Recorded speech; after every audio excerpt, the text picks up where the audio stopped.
nós temos cristãos que não aceitam o sacrifício de Jesus, que pensam que além do sacrifício de Cristo, existem outras coisas que ajudam as pessoas a serem salvas e não existe o sacrifício de Cristo por si só, basta. Jesus diz no capítulo 5 de Mateus, no versículo 17, não penseis que vim destruir a lei ou os profetas. Não vim para destruí-los, mas para cumpri-los. E aí algumas pessoas, quando leem esse versículo, dizem, tá vendo? É preciso observar a lei. É preciso observar a antiga aliança. E eu digo e eu rebato, não é preciso observar a antiga aliança. Ela caducou. Nós vamos encontrar na Bíblia exatamente dessa forma. A primeira aliança, a aliança feita com o povo de Israel, com o povo hebreu, com o povo judeu, caducou. Não tem mais validade.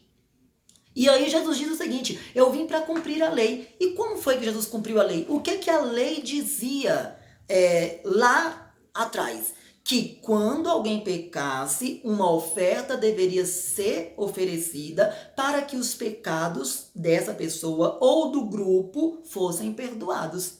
E aí o que Jesus fez? Cumpriu a lei. Ele se ofereceu como esse sacrifício final, para sempre, perpétuo. De uma vez por todas ele diz, eu cumpri a lei. De uma vez por todas os pecados estão perdoados. De uma vez por todas os sacrifícios estão anulados. Não precisa mais. Queridos, com isso eu estou dizendo que nós devemos então rasgar o Antigo Testamento? Com isso eu estou dizendo que nós precisamos então anular o Antigo Testamento e não usar mais? Não, não estou dizendo isso. O Antigo Testamento nos serve para nós conhecermos a Deus. O Antigo Testamento serve para nós como base de nós conhecermos a história do povo de Deus. O Antigo Testamento serve para nós conhecermos a essência de Deus, quem é Deus, de que forma ele se relaciona, como Deus fez todas as coisas, como Deus instituiu um povo para si, como Deus chamou um povo para si, de que forma Deus construiu a história desse povo até chegar em Cristo, de que forma nós fomos inclusos na história desse povo. O Antigo Testamento serve para isso. Porém, as promessas que foram feitas lá no Antigo Testamento, os castigos que foram ditos lá no Antigo Testamento, as punições que foram ditas lá no Antigo Testamento, eram todas baseadas na lei de Moisés. E a lei de Moisés era para o povo hebreu, era para o povo judeu, não tem nada a ver conosco. Nós vamos encontrar Paulo em uma conversa dizendo, olha, como é que nós vamos colocar o povo, e aí os gentios, nós somos gentios, como é que nós vamos colocar os gentios debaixo de uma lei que os nossos pais que eram judeus, que os nossos pais que eram hebreus, não conseguiram cumprir, não conseguiram obedecer? Então, queridos, nós precisamos ter o conhecimento necessário para nós sabermos que existiu uma primeira lei, que era para o povo hebreu, que era para o povo judeu. Eles não conseguiram cumprir. Deus enviou uma segunda lei, uma nova aliança, uma segunda aliança que encerrou a primeira, não que invalidou a primeira. Porque Jesus cumpriu a lei, a primeira lei. Não é que ela ficou invalidada sem ser cumprida. Não, ela foi cumprida. Jesus cumpriu toda ela. Agora, um novo tempo começa em Cristo Jesus. E esse novo tempo começa quando, lá em Gálatas, nós encontramos no capítulo 3, o versículo 13 diz assim, Cristo nos resgatou da maldição da lei, fazendo-se maldição por nós, pois está escrito, maldito todo aquele que for pendurado no madeiro. Olha só, Cristo nos resgatou da maldição da lei, fazendo-se maldição por nós. Cristo nos resgatou, nos tirou da maldição da lei, nos tirou da punição da lei. Nos tirou do castigo da lei. Ele se fez maldição. Ele sofreu esse castigo. Ele sofreu essa punição. Ele sofreu essa maldição da lei. Não existe mais lei sobre nós. Não existe mais lei para nós. Não existe mais punição dentro dos moldes daquela lei para nós. Precisamos entender isso de uma vez por todas.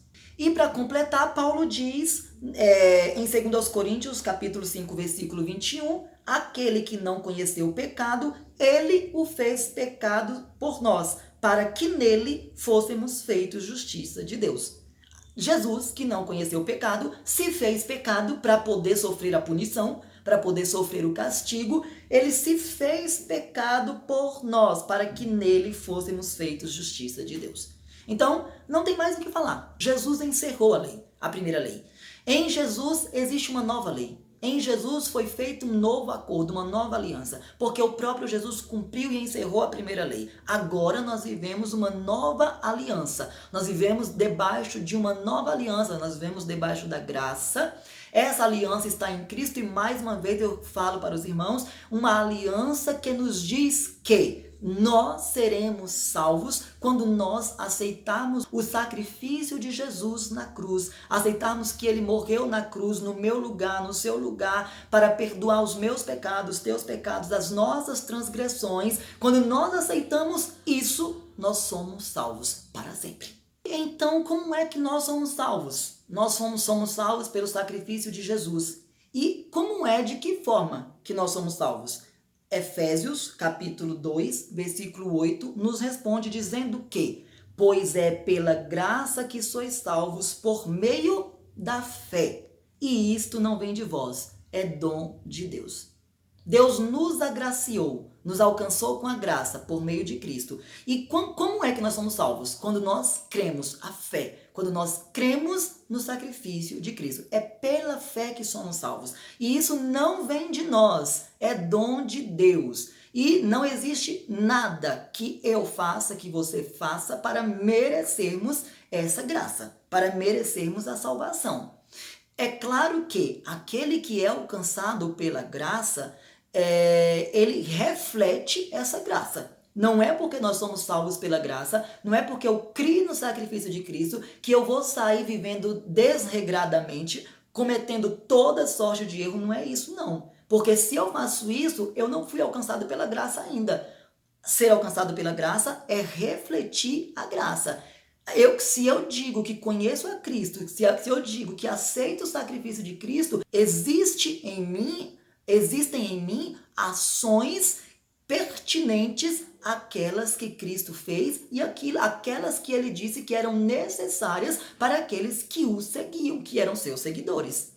Mas é pela graça que eu sou salvo, mas é pela fé que eu sou salvo. E aí, sobre isso, nós encontramos em Romanos, no capítulo 6, o versículo 14, diz o seguinte: pois o pecado não terá domínio sobre vós, porque não estáis debaixo da lei, mas debaixo da graça.